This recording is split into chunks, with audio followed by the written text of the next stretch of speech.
En el nombre del Padre, del Hijo, del Espíritu Santo. Amén. Dios te salve María, llena eres de gracia, el Señor es contigo. Bendita tú eres entre todas las mujeres, y bendito es el fruto de tu vientre Jesús. Santa María, Madre de Dios, ruega por nosotros pecadores, ahora y en la hora de nuestra muerte. Amén. Ven Espíritu Santo, ven por medio de la poderosa intercesión del Inmaculado Corazón de María, tu amadísima esposa. En el nombre del Padre, del Hijo y del Espíritu Santo. Amén. Hablamos en la lección anterior de cómo todo lo creado, tanto la creación cosmológica, es decir, lo que existe en todo este planeta, lo que existe en el universo, y el hombre y la mujer, todos hemos sido creados por amor, pero muchísimo más el hombre, porque Dios quiso desbordarse en él y hacerlo a su imagen y semejanza. Dios crea al hombre y a la mujer a su imagen y semejanza como una acción extraordinaria de su amor infinito. Decíamos que el hombre y la mujer fueron creados libres en el paraíso. Dios les dio ese poder, esa capacidad de la libertad, para que ellos por sí mismos pudieran decidir amar a Dios, pudieran orientarse hacia el bien, escoger el bien y escoger la verdad. Y decíamos que también en el paraíso Dios quiso advertir al hombre y a la mujer de un peligro, el peligro del mal. Un mal que se remite a la eternidad misma y que la tradición nos enseña y nos ayuda a descubrir, digamos, ese origen del mal en el ángel caído, los ángeles caídos que se rebelan contra la voluntad de Dios. Ahora, el hombre ya ha advertido de ese peligro del mal, con el cual puede ser tentado también. Dios quiere hacerlo consciente y quiere capacitarlo para que nunca opte por la propuesta del mal, por la propuesta de la serpiente, como nos lo describe el libro del Génesis. Dice la palabra de Dios en el libro del Génesis que la serpiente era el más astuto de todos los animales del campo. Y claramente nosotros entendemos esa serpiente como el mal, como el Lucifer. Así nos lo enseña precisamente la tradición bíblica en el libro del Apocalipsis, ya en el Nuevo Testamento. Entonces, en el paraíso que estaba lleno de toda la bondad, de toda la belleza y la verdad misma de Dios, que con tanta claridad se le había manifestado a Adán y a Eva, ahora también contemplamos dentro de toda esa belleza, dentro de toda la armonía estupenda de la creación, donde el hombre era el Señor, donde tenía dominio en todo lo creado, donde no había sospecha, donde no había maldad en el corazón del hombre, donde no había maldad en el corazón de la mujer. Vemos en esta creación estupenda del paraíso donde todo es paz, todo es armonía, todo es felicidad, todo es estupendo. Ahora vemos también la sospecha del mal que se va infiltrando. Y el texto bíblico quizás nos permite especular un poco y darnos cuenta que esa sospecha del mal va trabajando poco a poco hasta lograr su cometido. Hay una noticia que a mí me impresiona muchísimo para ilustrar un poco esto de la caída. Cuentan que en la Basílica de San Pedro, donde reside en estos momentos la obra de la Pietà, una de las obras más maravillosas en mármol, donde está la Santísima Virgen María, aparece en sus brazos con el cuerpo santo de su divino Hijo Jesús, ya muerto después de haberlo bajado en la cruz. Una obra estupenda hecha en mármol por el artista Miguel Ángel, que era un extraordinario escultor. Quienes conocen, han llegado a contemplar alguna vez las obras de Miguel Ángel, se dan cuenta que son obras bellísimas, estupendas, y además están cargadas de un realismo extraordinario. Esta obra de la Piedad es una de esas obras más maravillosas que él hizo, una de las obras que más lo hizo famoso. Y esta la tienen allí en la Basílica de San Pedro, ahí está en uno de los laterales, está expuesta para que la gente la contemple, lógicamente de lejos, pero cuentan que en algún tiempo de la historia, en el papado de Pablo VI, un hombre llegó allí y logró, digamos, pues saltar los cordones de seguridad y con un martillo comenzó a golpear la imagen de la Piedad. Es una imagen que ha sido venerada desde hace siglos y pues la Iglesia siempre la ha cuidado como un patrimonio muy bello, no solamente de la Iglesia, sino también para la misma historia universal, para la misma cultura universal. Y este hombre que con demencia decía que era Cristo el Hijo de Dios y que había sentido una voz en su interior que le decía que destruyera esa obra, entró con un martillo y comenzó a golpearla. Cuando comenzó a golpearla, la gente se conmovió muchísimo, la gente se llenó de espanto y a través de los golpes logró destruirle uno de los brazos. Toda la belleza, la maravilla manifestada en esta obra de arte por este escultor, ahora estaba destruida. Y la gente se llenó de impresión, de impacto. Esto nos sirve un poco para ilustrar lo que pasó con la caída de nuestros padres, Adán y Eva. Dios, que había hecho una obra maravillosa en ellos, que había creado al hombre y a la mujer a su imagen y semejanza, ahora por la desobediencia del hombre, ve lastimada su imagen, ve aporreada su imagen, ve cómo el mal ha logrado dañar algo bello y hermoso que ha salido de sus manos. Eso hizo precisamente el pecado, eso hizo la desobediencia en Adán y Eva, dañar la imagen perfecta y bella que Dios había hecho. El mal, con su sospecha, puso a dudar a Adán y Eva de Dios. Es verdad que Dios les ha dicho que no pueden comer de ninguno de los árboles del jardín. Como Él es padre de la mentira, el príncipe de la mentira, del engaño, con una mentira comienza a engañar a Eva. Es verdad que Dios les dijo que no pueden comer de ninguno de los árboles del jardín.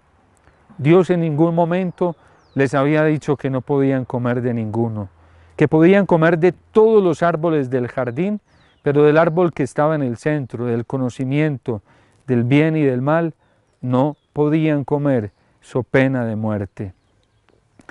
Adán y Eva caen, se daña la creación de Dios y a partir de allí empieza un desastre muy grande para toda la humanidad. Empieza la rivalidad entre el hombre y la creación. Ya el hombre no es el Señor, el que tiene el dominio de la creación, sino que ya es el usurpador de la creación. Comienza a destruir todo lo bello y hermoso que Dios ha puesto en la creación, en el paraíso, comienza a explotarlo. Pero también comienza a explotar a quien tiene y lleva la misma dignidad de ser humano que él, y comienzan las sospechas entre los seres humanos. Vienen los primeros homicidios, el primer homicidio con Caín y Abel, por envidia, por celos, por sospecha.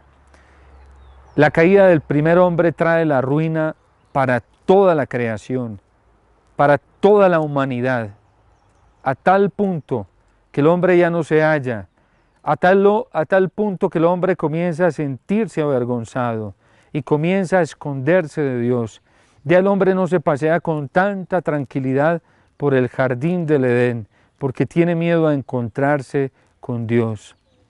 La caída genera miedo, genera un temor, un pánico frente al encuentro con la belleza, con la hermosura absoluta que es Dios.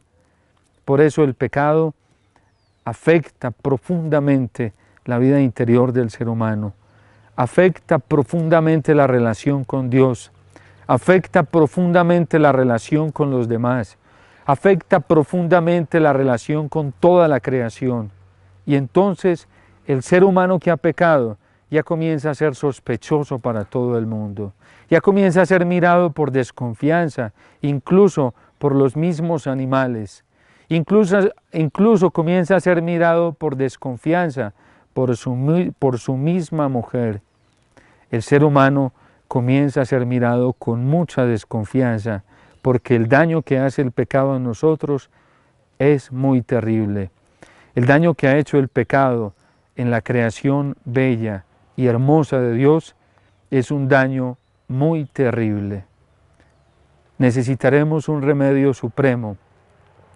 Necesitaremos un remedio extraordinario. Necesitaremos un remedio de naturaleza divina para que venga a restaurar lo que el pecado ha hecho, lo que la desobediencia ha hecho. Esta caída del hombre a nosotros nos da muchas lecciones, muchas enseñanzas. El hombre tiene que asumir su responsabilidad en primer lugar frente a la caída. No es culpa de Dios. Aunque el hombre pueda intentar culparlo a él, no es culpa de Dios. Dios ya había advertido, Dios ya le había dado un conocimiento muy claro y muy amplio de que el mal le iba a tentar. Dios ya lo había dotado de todas las capacidades para huir de la tentación, para no meterse con ella. De este árbol no comerás, no lo toques, aunque sea apetitoso a la vista. Pero el hombre y la mujer no hacen caso a esa advertencia de Dios. El hombre y la mujer prefieren obrar por sí mismos, por sus propios criterios, y se van apartando poco a poco, procesualmente, de la voluntad de Dios. Es lo que le pasa al ser humano cuando pierde la comunicación con Dios, cuando pierde la relación con lo divino, cuando pierde la relación con lo trascendente, cuando comenzamos a alejarnos de Dios, cuando comenzamos a distanciarnos de Él. Entonces, entre más distantes estamos de Dios, más propicios estamos a caer en las garras del mal, en la tentación del mal. Y el demonio se ha aprovechado de esta debilidad, de esta fragilidad. Vienen consecuencias nefastas, vienen las sentencias, porque el hombre tiene que asumir su responsabilidad. Él es libre, Dios lo ha creado libre y libremente ha caído en el pecado. Libremente se ha metido en el pecado después de todas las advertencias que Dios le había hecho. Y el hombre no puede buscar culpables. Cuando Dios los llama en el paraíso, la mujer, Adán, le echa la culpa a Eva, Eva le echa la culpa a la serpiente, cuando el verdadero culpable es el hombre mismo, es él mismo. Él tiene que asumir la responsabilidad de su pecado, porque tenía toda la capacidad, todo el poder para decir no, para no desobedecer, pero el hombre solo decide desobedecer. Dios le dice al hombre que a partir de ahora va a tener que enfrentarse al sufrimiento. Se va a tener que ganar el pan con el sudor de su frente, va a experimentar el cansancio, el peso del calor del día. La mujer deberá dar a luz, dar parto con dolores muy fuertes. Sus partos van a generarle muchísimo dolor. Ella tendrá que estar sometida al varón y entonces él la dominará, porque desde entonces se pierde la dimensión de igualdad entre los dos y uno trata de estar por encima del otro, porque ese es el daño terrible que hace el pecado. El hombre se desconecta de esa relación armónica con la naturaleza y comienza a atropellarla. Entonces, la caída, el primer pecado, trae un desastre terrible para la humanidad. El hombre pierde la gracia de la inmortalidad. Dios lo ha creado y el hombre en el paraíso es inmortal, no tiene que preocuparse por la muerte. Ahora, después de la caída, el ser humano se preocupa y se asusta por la muerte, porque está sometido a ese tránsito, a ese paso de la separación del alma y del cuerpo en la muerte. El hombre pierde un conocimiento profundo de todas las cosas que lo poseía. Poseía un conocimiento muy amplio de todo. Ahora el pecado ciega su conciencia. Ahora el pecado nubla su inteligencia para descubrir la verdad. Ahora el pecado también nubla su voluntad para descubrir la verdad auténtica de todo, la bondad auténtica de todo. El pecado original hace un daño terrible en el ser humano, en el alma del hombre. Hace un daño pernicioso que oscurece su conciencia. Ahora necesitará un remedio supremo, extraordinario, para salir de él. Démonos cuenta y pidámosle al Señor, a través de su Espíritu, que nos permita conocer la dimensión del daño tan terrible que hace el pecado, para que aborrezcamos el pecado, para que huyamos de la tentación, para que nunca nos pongamos a dialogar con la tentación. Pidámosle a la Santísima Virgen María, a través de este rosario que estamos haciendo todos los días, específicamente en el rosario que vas a hacer hoy, pídele a la Virgen que te alcance una luz muy grande del Espíritu Santo para conocer profundamente el daño tan terrible que hace el pecado. Cuando conocemos el daño tan terrible del pecado, lo aborrecemos y aborrecemos todo lo que tenga que ver con el pecado. Pidámosle entonces esa gracia al Señor a través de su Espíritu, con la oración al Espíritu Santo que va a aparecer al final. Pidámosle esa gracia, un conocimiento del daño tan terrible que hace el pecado, y a través de este Santo Rosario pidámosle también a la Virgen que nos alcance esa luz, que nos alcance ese conocimiento. Pidámosle a ella, pongámonos en manos de ella para que ella nos ayude y así aborrezcamos el pecado. Y la bendición de Dios Todopoderoso, Padre, Hijo y Espíritu Santo, descienda sobre ustedes y les acompañe siempre. En compañía de la Virgen María pueden quedar en paz.